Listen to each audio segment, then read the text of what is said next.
ကိုရင်လေးစီကတရားတော်တွေကိုကြားနာခွင့်ရခဲ့တယ်ဆိုတဲ့မစိုးရင်ကြောင်းတိုက်ဆရာတော်ကဲပရိသတ်ကြီးတို့ရေအသက်ငငယ်ရွယ်သာရှိသေးပေမဲ့လည်းအတိတ်ကံပါရမီကြောင့်တရားဟောရေးရမှာရောစာပေရေးရမှာပါထက်မြက်လုံးတဲ့ဒီကိုရင်လေးကတော့ရှင်ဥတ္တမသာရပဲဖြစ်ပါတယ်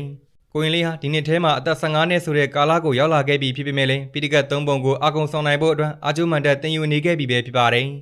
ကိုရင်လေးဟာအခြားသောတရားဟောဆရာတော်တွေအကြာကြီးလေ့ကျင့်ကြိုးစားယူခဲ့ရတဲ့တရားဟောခြင်းကိုကိုပိုင်ပါရမီနဲ့မကြောက်မရွံ့ဟောပြောနိုင်တယ်လို့ဂျာနီကန်ဆရာတော်ရဲ့တရားအတင်ချတွေအဟောအပြောတွေနဲ့တွားတူနေခဲ့တာကြောင့်ဂျာနီကန်ဆရာတော်ကြီးဝင်စားတာလားလို့တောင်မှပြောစမှတ်တွင်ထားကြတာပဲဖြစ်ပါတယ်အခုအချိန်မှာဆိုရင်တော့ကိုရင်လေးဟာတက်တော်15နှစ်ရှိတဲ့ကာလအတွင်းမှာကဘာလှည့်ပြီးတော့တရားဟောပြောနေရပြီဖြစ်တာကြောင့်ကိုရင်လေးနဲ့တွေ့ဆုံရဖို့ဆိုတာအတိတ်ကံပါရမီနဲ့ရေစက်တွေပါရှိမှသာဆုံတွေ့ဖူးမြော်ခွင့်ရတဲ့အတွက်ဒီမစိုးရင်ကြောင်းတိုက်ကကိုရင်လေးကလည်းအင်မတန်ကိုမှဝမ်းသာနေခဲ့တာပဲဖြစ်ပါတယ်ဒီကိုရင်လေးအနေနဲ့ကလည်းမစိုးရင်ကြောင်းတိုက်ရဲ့စာတင်သားတအုပ်ဖြစ်သလိုမြန်မာနိုင်ငံအတွင်းလိုအပ်နေတဲ့9ရက်သားသမီးတွေအကုန်လုံးကိုအဆအဆအရာရာခွဲခြားမှုမရှိဘဲပရာဟိတတွေလှုပ်ဆောင်နေတာမလို့စောင့်ကြည့်ကြီးညိုသူတွေတော်တော်များများကဒီလောက်အဖို့တန်တဲ့ကိုရင်မျိုးဆက်တစ်တွေကိုတွဲမြင်ပြီးတော့ဖူးမြော်ခွင့်ရတာအမခန်းလို့သတ်မှတ်နေကြပါပြီဗျာ